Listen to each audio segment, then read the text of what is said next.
The fun stops now. Well, that was loud. God damn it.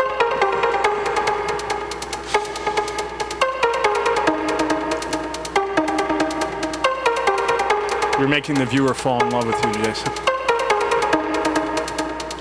Michael stealing every scene. Alex with the eyes that pierce through your soul. I see you.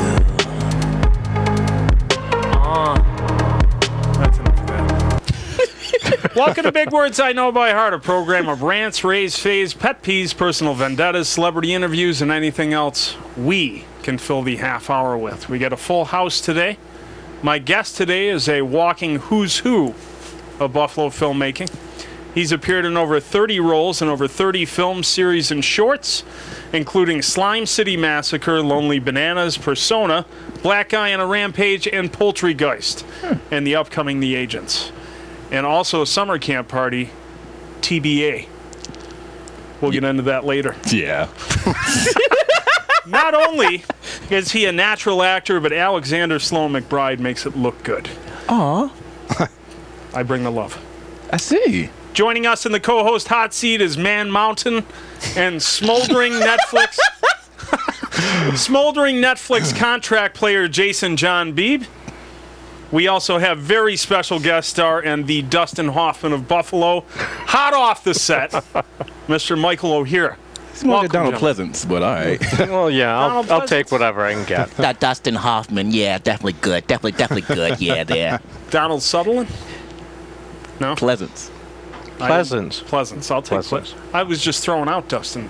I don't know what I was throwing out. Anyway, Throwing something out. You threw something out, yeah. I threw something out. Yeah, you did. Not everything's going to land. Some of them fall flat, so I won't apologize for that. That didn't even fall That's flat, all man. right. It shattered.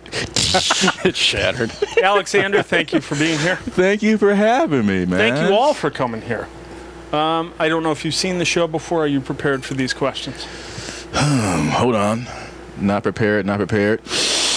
Prepared.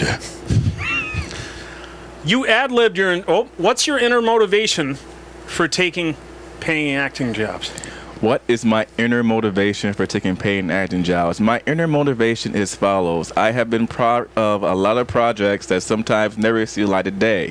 While participating in these projects, when I do have a job, I have to take time away from that job, which means I don't make any money. I do love acting, but I need money to live. So, in after, I would like to be paid from time to time. Now, if it's a friend who's doing the project, then yeah, no, I got a friend rate. But you know, if you got some things going on, like, or you got a budget, just I don't want much.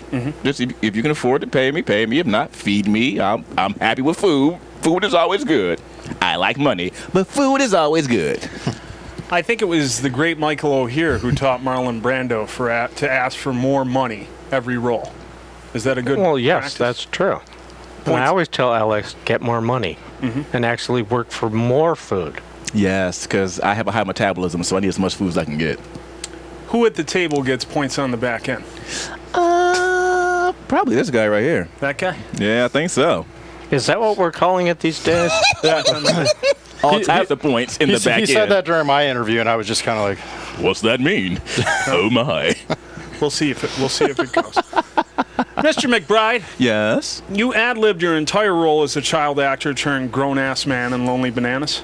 Was the Kimberley Has Bulimia episode of Different Strokes your main source of inspiration? Oh Lord. That pivotal moment in the situation comedy world. It was a pivotal moment. It was one of those very special episodes that changed my life as a young white girl growing up in the inner city.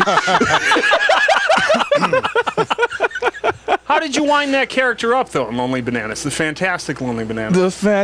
How about them apples? I was actually. I think Michael. Did you contact me about that? I contacted Yeah, Michael you. I'm to contacted blame. me. Yeah, Michael You roped him contacted- into it.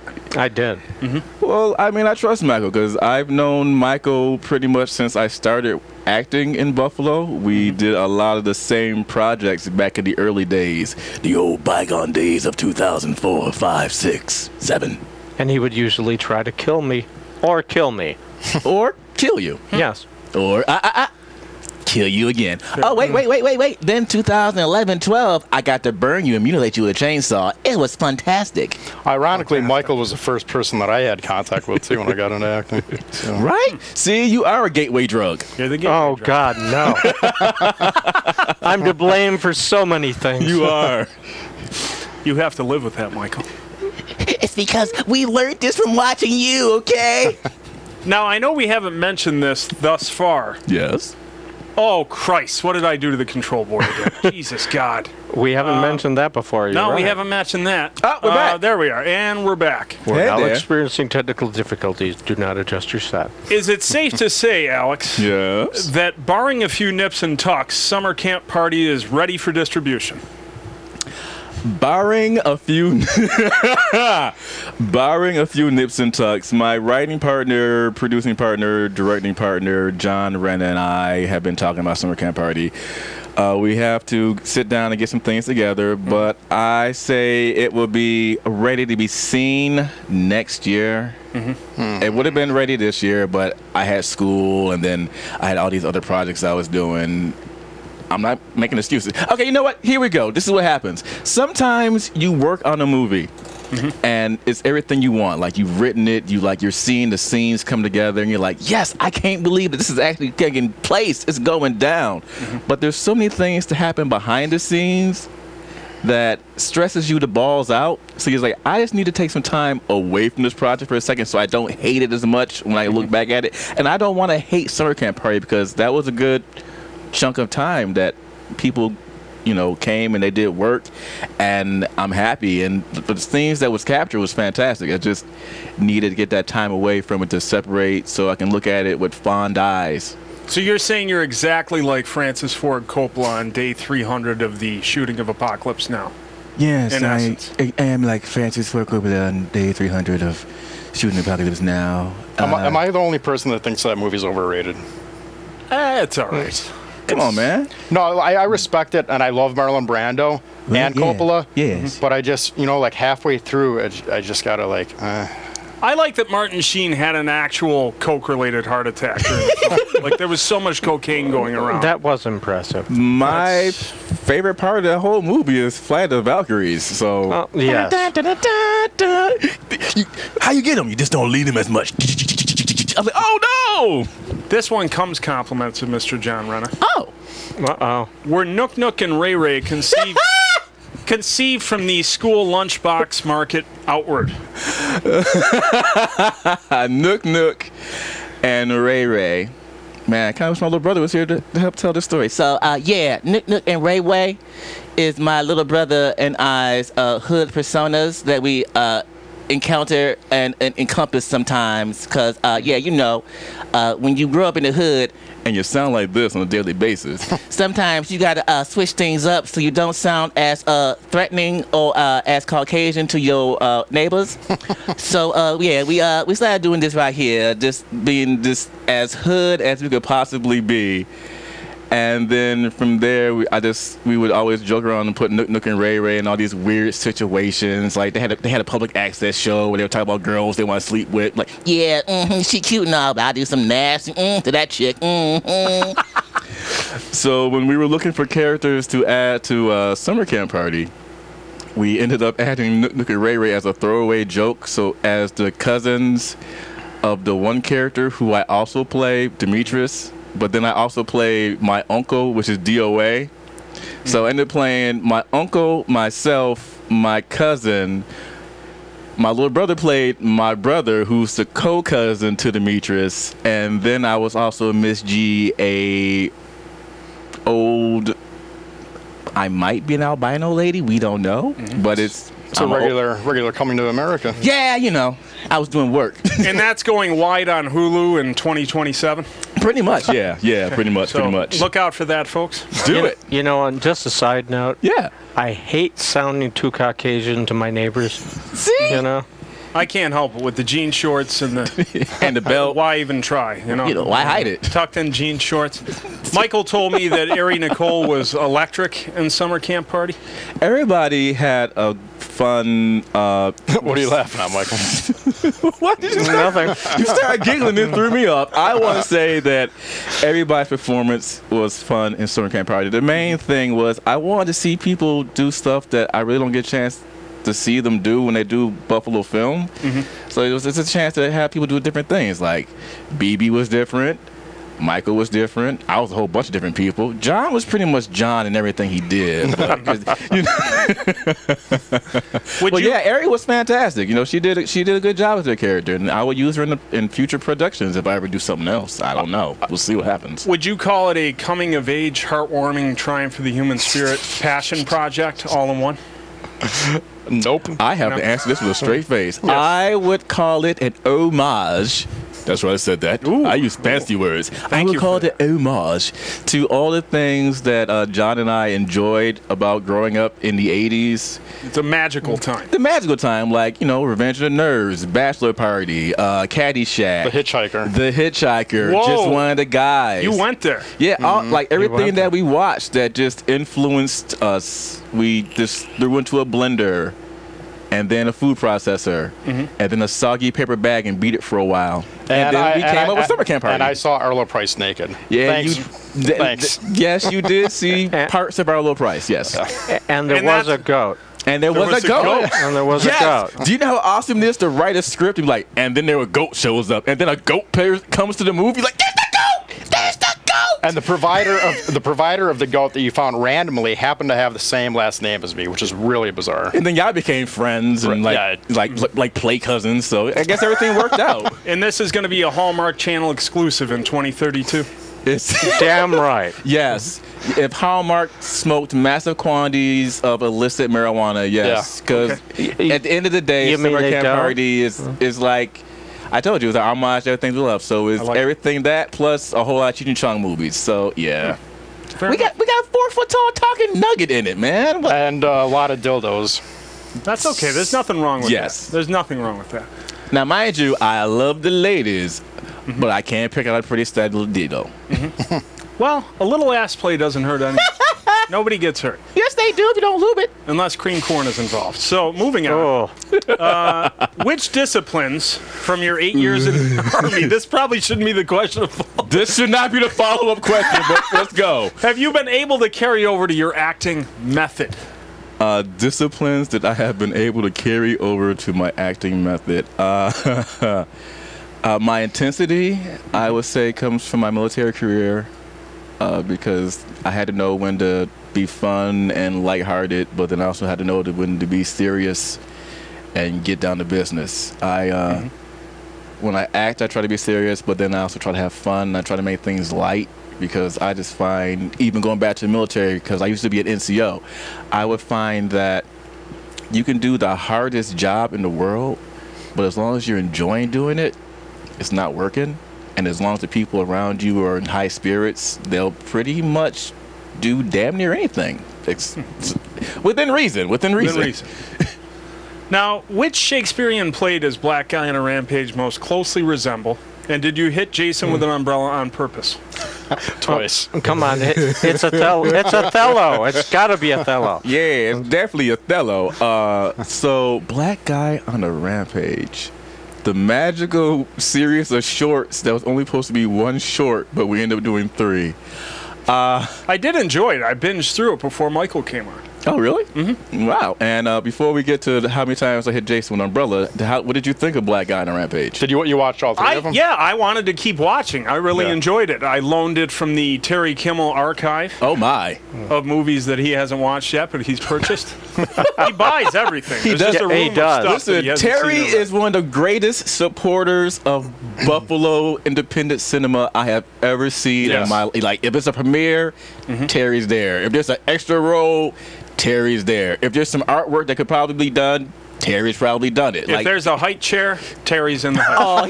Listen, you leave him alone. He looks like Charles Bronson. He'll have his day. Charles Bronson was not a good-looking guy either.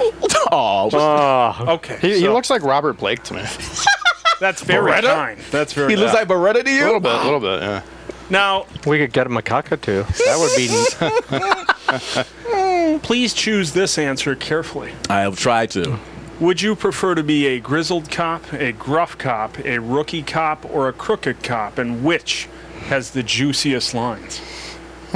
Wow, which is so funny because technically I've been all of those things. You have. Well, you know what? It's funny. Because I used to have braids and then I had dreads for a while. Mm-hmm. And I was always playing like corner kids and street toughs. That's why I was a street tough. And things of that nature. And then once I cut my hair, I started playing like feds and more cops and things of that nature. So I guess I like playing around with authority. Crooked cops are always fun because they're crooked. I mean, and but I like I like being young, impressionable rookie cops or rookie detectives because you get to be cop-like yet have a sense of naivete about you. Very well put. Yeah. Michael, what's your choice? Well, seeing that I can only do the grizzled, almost retired cop or the retired cop, kind of a little narrower window there. Jason? What was it, grizzled? Now you're going to put me on the spot. Yes, it was what? Grizzled, gruff, rookie, or crooked? I'm going to go with option 4. I would be a 1950s noir detective. Ooh. Look at him. Ooh. Throwing in options that wasn't there before. That's how I roll. I see that. I see that. Yeah. Now we're going to take a detour to Michael. This question is for you, Michael. Uh-oh. Aside from the carcasses, is dry bones an accurate depiction of your love life? Oh, God, yes. Do you keep your black socks on Always. when you're making the Well, of course. making the whoopee? Yes. Got to keep those feet warm. I keep my socks on because I have ugly feet. I do. They're like fingers. Nobody's looking at your feet, though. Do you really think women are judging your feet Yes, in I the do. boudoir? I do. They're like, oh, he's so cute, but his feet are toe up. I can't do it, girl. I can't do it. Look, some people have foot fetishes, you know? I got army feet, so yeah, my foot's nobody's fetish. I guess it's time to stop spoiling my ball sack with the pumice stone and carry it over to the feet. Anyone? Is that a shared experience? All right. No, I've never pumice stoned my my coin purse, but It'll never be shinier, I'll tell you that. I'll take your word for it. Speaking of Terry Kimmel, Yes, he's not here. Stop picking on him. Or is he? Is he on the table? He's No. a dear friend of the Is he show. under the table? When is living garbage pail kid Terry Kimmel going to front the money for an ongoing Bartles and Jaymes web series? Wow. Bartles and Jaymes need to return. We all know this. Yes, they do. You know what? It's always so fun. Out of all the characters that Michael and I have played, that the ones that everybody enjoy and want to see the most are Detectives Bartles and Jaymes. I want to know what happens next. Everyone, the world wants to know. They do. They do. Right off the bat, they have awesome names. Well, yeah, Yes. they're Detectives Bartles and Jaymes, and Thank you for your support. You're thank welcome. you. And we we used to joke around with Paul, who was the writer of Killer Rack. It was Paul like, McGinnis? Paul McGinnis, yes. And we were like, so when's the Bartles and Jaymes spin-off movie? And what we say it was going to be Bartles and Jaymes versus the Zompocalypse or something like The that. zombie apocalypse. Yeah. Which I feel would be fitting. Bartles and Jaymes are the world's only saviors against the Zompocalypse. I would watch that. I would watch that too. Or verse the apocalypse versus Ash. Ooh. Maybe. Bartles and Jaymes versus the mole people. How about Bartles and Jaymes versus the Snow Shark? You know what? I think Bartles and Jaymes would definitely have been on the Snow Shark case if they were partners around that time. That could be a prequel. That could be a prequel. I like it. Greg's all for it as long as he gets points on the back end. Greg Lamberson. When can I start getting points in the back end? Monetarily. Okay, and this one is very important. Yes. As an actor by day and former strip club DJ by night, or current strip club DJ by night, It is former strip club DJ by night, good sir. who is the reigning musical champion of the three-set Power Jam? Prince, Marilyn Manson, or Kid Rock? Or is it Justin Bieber now? No, it's Nickelback. Really? No. No, when I stopped, I would say it would be trap music, and it all sounds the same to me. And I feel bad saying that as a DJ, but it does. It all sounded the same to me. And there was a lot of mumble rap, and I hate mumble rap because everybody sounds like Percocet, girl coming at me at the club, come girl, I love you. I hate them songs. You can't dance sexy to that. You want to hear the words? I want to hear something. I mean, at least, you know, even Eminem got shake that for me, shake that. I can see a girl dancing to that. I can't see a girl dancing like, I like girl, Percocet, come here, girl, I got these dollars on you. Now, is it true that director Greg Lamberson flew into blind fits of rage on the set of Slime City Massacre and that he deliberately sabotaged the trench coat and prop afro for the bathtub scene?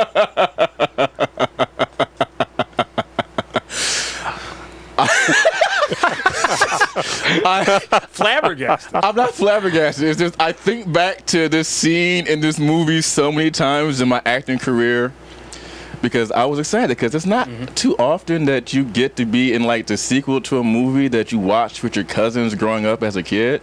Was it a pivotal moment for you? It was a pivotal moment because I got to re-say that classic line that was so wellly delivered. Wellly, it's a word, I can say it, wellly. So wellly delivered in the original. You crazy bastard. I sliced your face. You crazy bastard. Me, you crazy bastard. Like you felt my pathos. Or was that pathos? And it all went horribly wrong. And it all went horribly wrong because my wardrobe was fantastic, but it was super polyester. And I think so was my wig. And so the scene calls for Lee, who was playing one of the slime heads, to put me in the bathtub that Debbie Rashon's character had morphed into a blob of orange slime to, you know, dispose of me. But what we didn't realize was that my costume would literally absorb all of the methylcellulose that was making the slime that was in the tub. So around that time, I still had my army weight, so I was like 165. And Lee's a pretty buff guy, so you know. But with the added weight of all the fluid that my costume absorbed, I went to like 2-something. And I'm just like, and Lee's like trying to get me out. I'm trying to pull myself out, but I can't do it. And I'm just like seeing my life flash before me in this tub of orange tang. Like, is this how it goes? Do you have nightmares in the middle of the night about it? No, because I just like to tell myself that I almost died surrounded, or should I say engulfed in Debbie Rashon. And what a better way to go. Oh, yeah. What a better way to go. The lovely Debbie lovely, dear friend Debbie. I love Debbie Rashon. She actually gave me one of my first real fight choreography gigs. I was the fight choreographer with my little brother on Model Hunger. We choreographed the fight scene between Tiffany Shepis and Lynn Lowry, which was fun. I saw that on the IMDb. Oh, nice. Fight choreography credits. Yeah, I have a few of those now. Now, are you the president or just a charter member of the local chapter of the Jason John Beebe fan club? Beebe. Beebe, sorry. We got to keep the joke alive, Jim.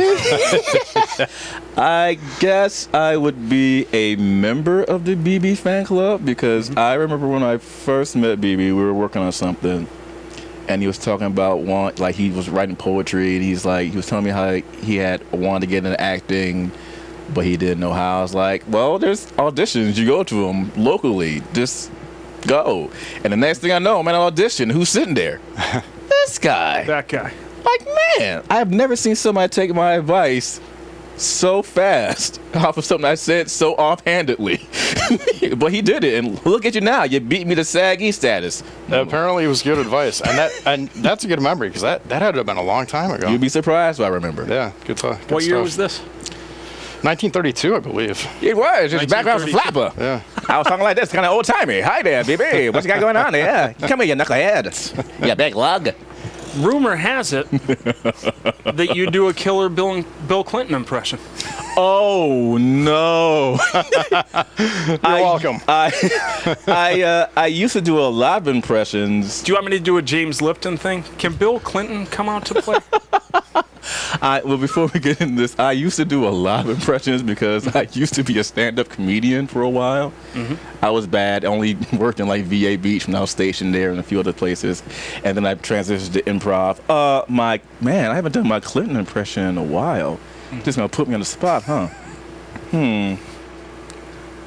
Yeah. Should we come back to that? Can we come We'll back to that? back one? to I gotta refine the tonalities. On to more serious fare. Do we have to? If you had to place a bet, would you put your money on John Renna or Herman Munster in a Hulk smash style competition? I got Herman all day for that. Oh no! I can't concentrate. No, I've got John Renna. John Renna, you got your money on Renna? I got my money on Gore.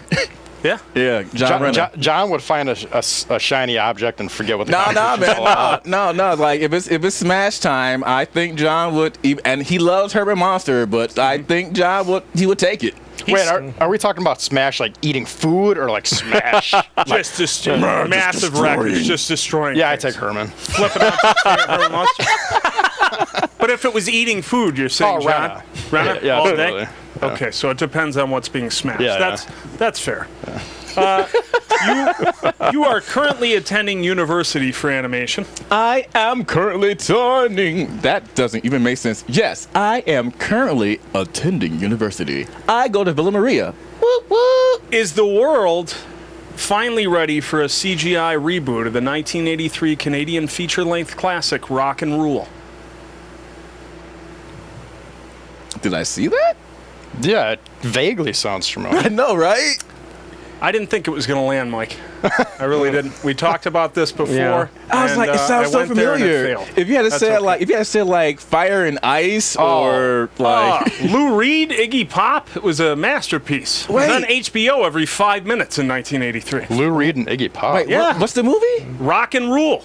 I feel like I've seen it. Yeah, I It might does have. sound familiar. Okay, well. But that was, you know what? I will say yes because watch, I'll go home and Google it. Oh, I did see that. You know what? If you had said, are they ready for a CGI remake of Sam Raimi's Crime Spree? I would have been all on you.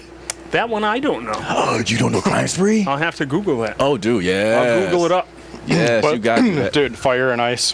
Fire and Ice. Yes. Absolutely. What about Fritz the Cat? Which one? Still haven't seen that. There's two of them. The underground classic. There's I two read of the them, comics. yeah. There's two of those. R. Crumb. Good. Two feature-length Fritz the Cat's movie. I actually want to redo the Never Ending Story, but I would do it Harry Potter style, i.e. I would use the same actors, and as Bastian gets older, he keeps reading the Never Ending Story because as he reads the story, more things appear in the Magic World of Fantasia. I'll just keep it going until he's like 20. I would like to do the Dark Crystal with an all-Albanian cast. Just because. An all-Albanian cast. Just because. Just because. Doing the Dark Why Crystal. not? I don't know what And came from. even, Did you put a lot of thought even to the that? sexies? None. That was off the cuff. He was No like thought. spur of the moment. Albanian cast. As an active Spider-Man cosplayer Yes. and a card-carrying member of the Superhero Alliance of Western New York, do you support the theory that Spider-Man 3 was an inside job? I support the theory that the studio had some influence adding characters that just made the story cluttered because I loved the first movie. I enjoyed the second movie because Dr. Octopus was so like you felt that character arc in that movie. Still my favorite. Yeah. But then you get to Spider-Man 3 and then you're like, okay, oh, here's the symbiote suit. All right, we'll do symbiote Spidey, and then Spider-Man 4 we'll do. Oh no, we're just gonna jump right to Venom. Oh wait, okay, and the Sandman killed Uncle and Harry is the Goblin, but he's not the Goblin, and he has a New flying. He wasn't Hobgoblin or Green Goblin or Goblin Soldier or Goblin Knight. He's this new Goblin. New Goblin. And he has a flying snowboard. I enjoyed the Sandman character though. Yeah, like if it Wasn't had- that what's his name from Wings? Yeah. Oh, yeah. Yeah. And but you know what? But Thomas Hayden Church. Yes. I almost had a stroke there. But pulled it up. what makes it funny is the When I fact saw that the film, I almost had a stroke. Oh, yeah, the dance montage was fucking terrible. Yeah, it's like like why he now Peter when he turns evil, he chose emo. he dances. He dances badly. It's like what? Oh, wait, you can't fit with the little hip thrust. We have 59 seconds. Left? Yes, who's more responsible for the failed motion picture track record thus far? Sony Pictures, Tobey Maguire's back fat, or Andrew Garfield's fat mouth? I don't know if I should say this because the animation program that I'm in is actually approved by Sony ImageWorks. Oh boy. But and its subsidiary shell company. yes, I do. I blame the studio. I feel that they just put too much in there. They're trying to do a Spideyverse thing now that's separate from the MCU, yet they're trying to incorporate things. I mean, I'm intrigued to see what happens, but again, it's just some characters I feel just go back to Marvel. I'm that guy. You're that guy. That's okay. Gentlemen, thank you all so much. Jason John Beebe, I may have your name down for the next time. All right.